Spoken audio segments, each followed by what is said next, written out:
unusual or suspicious activity. We ask for the patience and cooperation of the American people if and when they encounter additional measures undertaken by local law enforcement or federal law enforcement authorities and others who are charged with securing the safety of the public. As always, we urge Americans in the course of their normal activities to remain alert and to report unusual circumstances or inappropriate behavior to the proper authorities. Additional security alerts and security measures have been or are being taken by a number of governmental agencies, including the INS, the Federal Bureau of Investigation, the Nuclear Regulatory Commission, the Environmental Protection Agency, the Federal Aviation Administration, the Department of Transportation, the Department of Energy, among the departments who have been notified of the alert.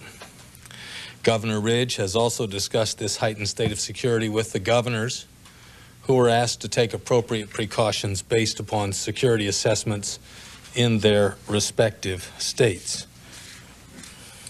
Mr. Director. Thank you. Good afternoon. On every occasion when the government has received credible information, we have chosen to warn our colleagues in the law enforcement community. And we are doing so again today because we have such information, even though it is not specific as to intended target or as to intended method.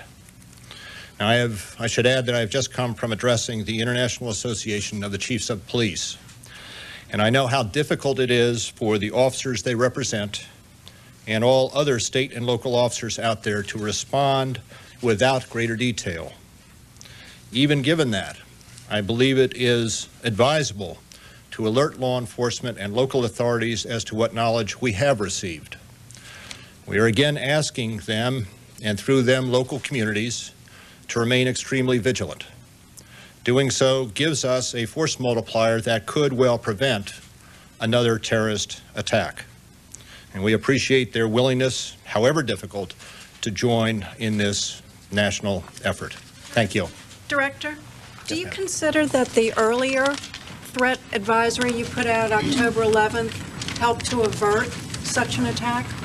It is very difficult to tell, but it may well have helped to avert such an attack.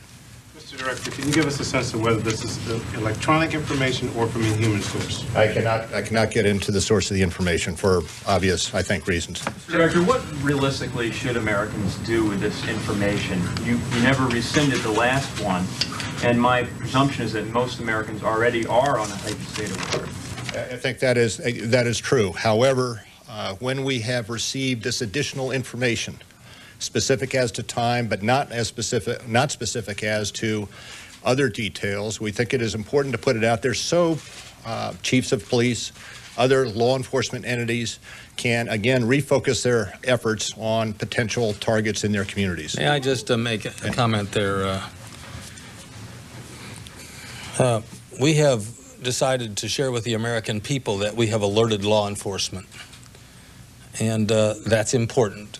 Because we are alerting law enforcement and conferring with them, we think this gives people a basis for continuing to live their lives the way they would otherwise live them, with this elevated sense of alertness or vigilance.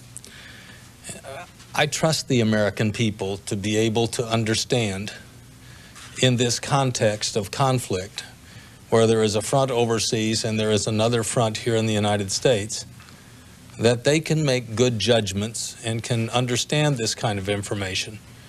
And we are sharing it exactly in the context that the director has indicated.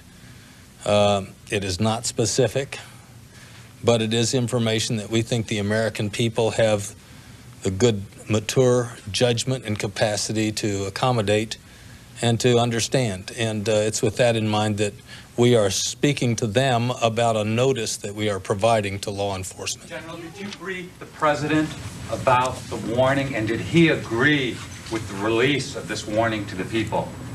The president is aware of this situation and was made aware of the situation early in the day. Do you have yes. concerns that if you issue these alerts and nothing happens, people may not take them seriously the next time? No. If people take these warnings seriously, They go about their lives, but they participate with patience in the additional steps that are taken by law enforcement authorities. They are very likely participating in the prevention of terrorism and in the disruption of terrorism. There is no reason for a success on the part of the American people in forestalling or otherwise delaying or interrupting terrorism, for that to lull them into a false sense of indifference. It's important for the American people to understand that these are to be taken seriously, but by taking them seriously on a continuing basis, we can have the good outcome of avoiding very serious additional terrorist problems. Yes, sir. Mr. Director, you said the other day that the earlier warning could have been conceivably related to the anthrax attacks. Do you think that this warning could in some way relate to anthrax intelligence? I would be speculating if that were on that issue. I have no reason to believe at this point in time that it is related. Do you have reason to believe that this is a more credible threat than the last threat that you I think we clearly stated we believe this threat to be credible, and for that reason it should be taken seriously. Thank you.